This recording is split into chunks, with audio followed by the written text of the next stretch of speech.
Forced entry break-ins are all too common, leaving homeowners with a huge mess and wondering how to prevent it from happening again. Meet Everstrike, a simple solution to repair your damaged door jamb, increase your home's safety, and give you peace of mind. It can be installed by a professional contractor or experienced do-it-yourselfer. Start the process by removing the exterior brick mold that's attached to the broken door jamb. Score any caulk with a utility knife to make removal easier. Though our brick mold in this example was already damaged, try not to damage the brick mold because it will be reinstalled later.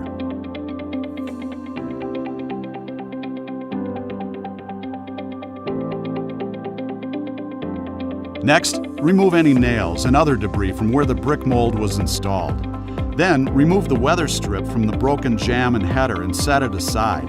We will reinstall the weather strip later. Using a circular saw and wearing proper safety gear, carefully cut the damaged jamb in half for easier removal. The location between the deadbolt and lock set holes is a good place to cut. Be sure to set the saw to the correct depth to avoid cutting anything other than the broken door jamb. Pry the bottom half of the jamb inward, rocking it back and forth to locate and remove any screws or nails, securing it to the stud frame. Do the same for the upper half of the jamb, ensuring it is free from nails and other debris. Now let's get the Everstrike security replacement jamb ready for installation. Unpack the Everstrike and locate the box of hardware that is included with the kit. This kit contains the security plates and screws. Set it aside for now. Temporarily remove the weather strip by pulling it from the groove. We'll replace it later. Now, measure the overall length of the jamb location and determine the correct door handing. Mark that measurement on the back of the jamb leg using a square to be sure that your line and your cut will be straight. Remember, you're cutting off the top of the jamb leg. Use a circular saw to set the correct depth and trim the top of the jamb at the mark you made.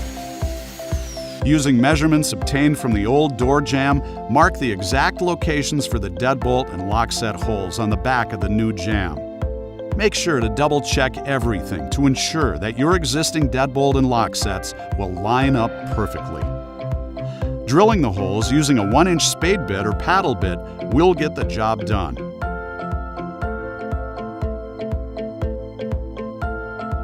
Next, we will use the strike plates you plan to use on your new jamb. Place them on the corresponding holes and trace around them with a pencil or pen. Be sure to trace around both the lock set strike plate and the deadbolt strike plate. You'll need a sharp wood chisel to create the mortises for the strike plates so they sit flush with the surface of the jamb. Once your mortises are created, attach the strike plates to the jamb.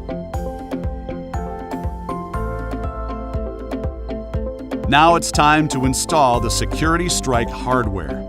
Begin by placing the metal mounting bar in the groove next to the strike plate holes. Next, align the Security Strike plates so they fit into the mounting bar in the drilled holes. Attach the bar to the jamb using the screws included with the kit.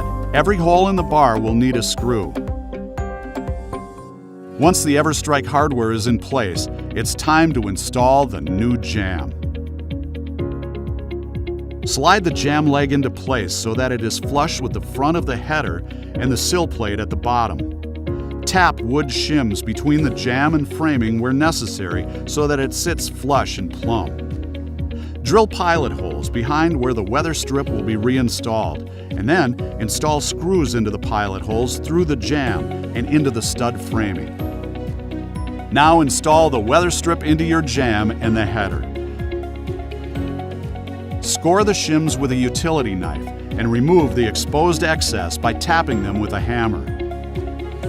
Test close the door and be sure lock set and deadbolt work correctly. Make any necessary adjustments and don't forget to reinstall your brick mold. And then you're done.